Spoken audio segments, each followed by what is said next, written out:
वायु स्नान और प्राणायाम। जैसे बतलाया जा चुका है, स्वस्थ जीवन के लिए शुद्ध वायु परमावश्यक है और जो लोग गंदे स्थानों में रहते हैं जहाँ की वायु अशुद्ध, बदबू, सील आदि से भरी होती है, वे प्रायः बीमार रहते हैं। आजकल बड़े नगरों में जहाँ मकानों की बहुत कमी है, लाखों मजदूर श्रेणी वालों को तंग गलियों या ऊंचे मकानों की सबसे नीची मंजिलों की अंधेरी, वायु के आवागमन रहित कोठरियों में रहना पड़ता है।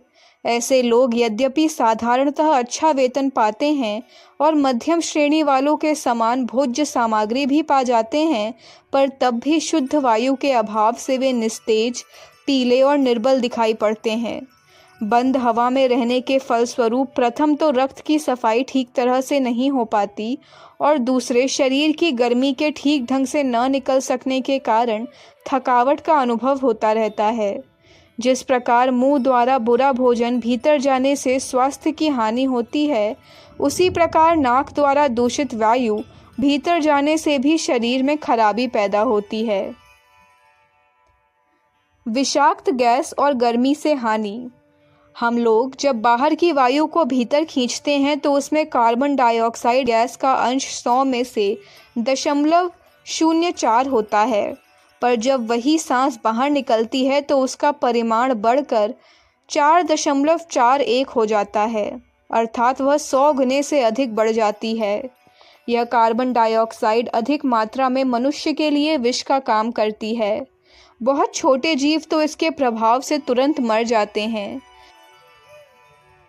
जब मनुष्य बंद स्थान में रहता है या जाड़े में कंबल, रजाई आदि से मुंह ढककर सोता है तो यही विषाक्त गैस बार बार उसके भीतर जाती है और इसके फल से उसका रक्त अवश्य ही खराब होता रहता है।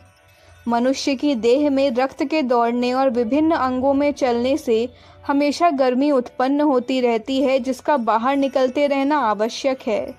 यह तभी निकलती है जब शरीर से ठंडी, शुष्क और चलती हुई वायु लगती रहे। यही कारण है कि वर्षा आरंभ होने के कुछ दिन पहले जब हवा गर्म, भाप से भरी और रुकी हुई रहती है तो मनुष्य को अत्यंत कष्ट जान पड़ता है। ऐसी अवस्था को लोग भस्का अथवा सड़ी हुई गर्मी कहते हैं और बड़ी व्याकुलता अनुभव करते हैं। जो लोग बंद और वायु के आवागमन के लिए खिड़की और जंगलों से रहित कोठे कोठरियों में रहते हैं, जिनके निवास स्थान के आसपास ही छोटी बड़ी गंदी नालियाँ, संडास, कूड़ा डालने के स्थान रहते हैं, उनको सदा ही ऐसी गंदी वायु में सांस लेना पड़ता है और फलस्वरूप वे कभी सुदृढ़, सबल, सतेज स्वास्थ्य का अनुभव नहीं कर पाते।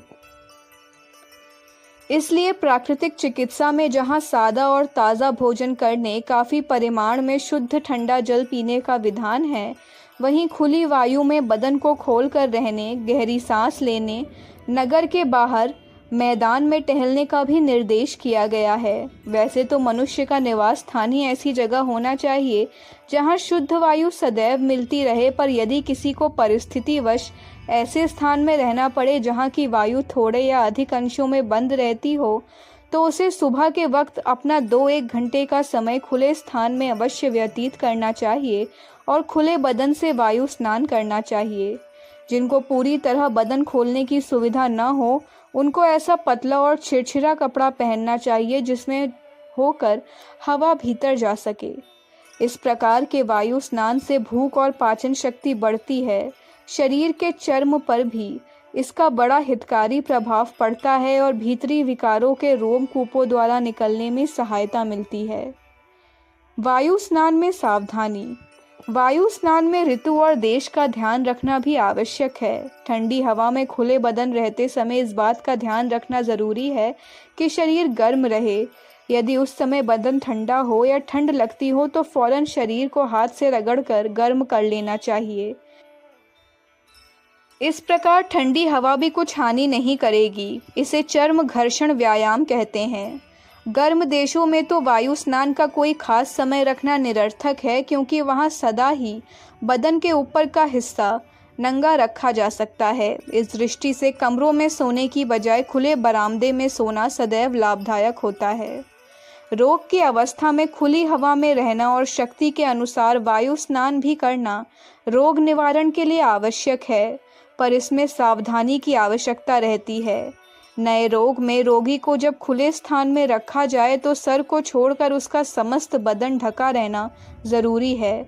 गर्मी के दिनों में जितना सहन हो सके या रोगी को पसंद हो उतना ही शरीर का भाग ढकना चाहिए। बहुत से लोग ठंड के डर से रोगी को सदा ढका हुआ रखते हैं, पर यह अनुचित है। अनेक बार गर्मी की अधिकता से ही रोगी की मृत्यु हो जाती है। इसलिए जब रोगी ओढ़ना नापसंद करे तो समझ लेना चाहिए कि उसके भीतर गर्मी की अधिकता है जिसका बाहर निकलना आवश्यक है।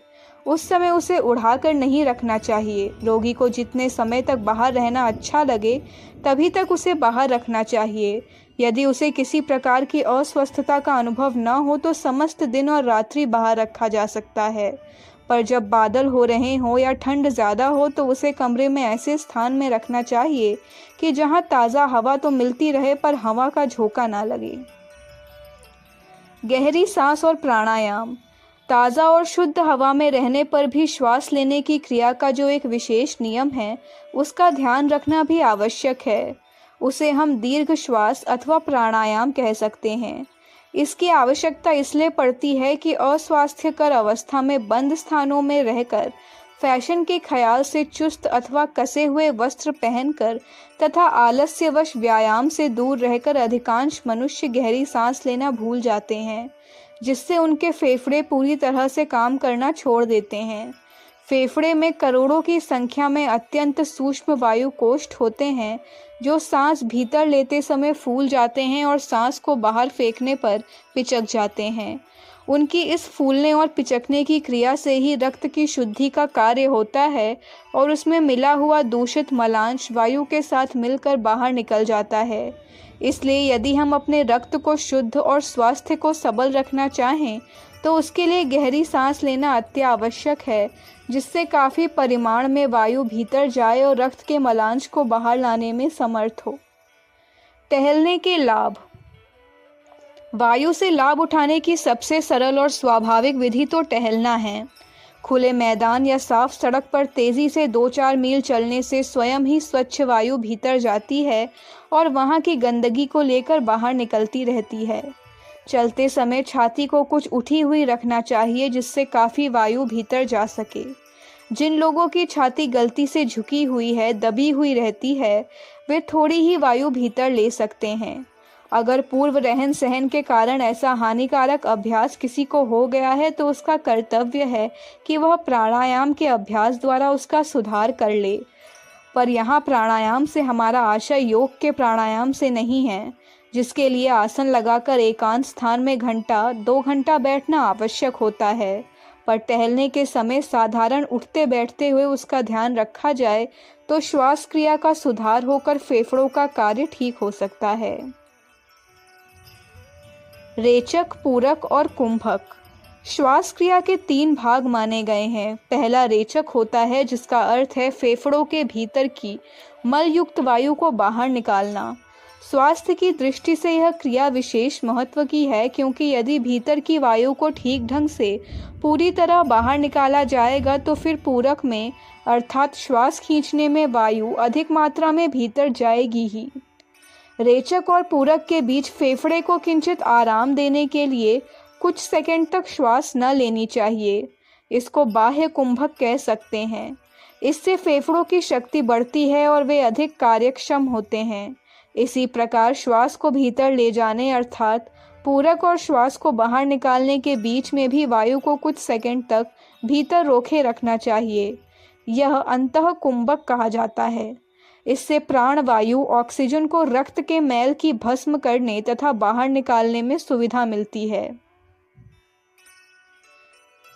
इस क्रिया के अभ्यास का सरल नियम रेचक की क्रिया का ध्यान रखना और सुधार करना ही है। उसके ठीक होने पर पूरक और कुंभक स्वयं ही बहुत कुछ ठीक होने लग जाते हैं। आगे चलकर जब प्राकृतिक जीवन का अभ्यास होने से आमाशय शुद्ध होकर स्वाभाविक अवस्था पर आ जाएगा, तब पूरक और कुंभक का ठीक करना सरलतापूर्वक संभव हो जाता है। इस प्रकार रेचक, पूरक और कुंभक का नियम पूर्वक स्वाभाविक ढंग से होने लगना ही प्राणायाम है, जिससे शरीर में हल्कापन आता है, सुस्ती दूर होकर कार्य की क्षमता बढ़ती है और अनिद्रा जैसी शिकायतें दूर हो जाती हैं। इसके लिए ऊपर बतलाया अभ्यास कुछ महीने तक नियम पूर्वक करके गहरी सांस लेने और उसे कुछ देर तक भीतर रोकने का अभ्यास कर लेना चाहिए। अखंड ज्योति, अगस्त 1962, पृष्ठ संख्या 40, 41, 42।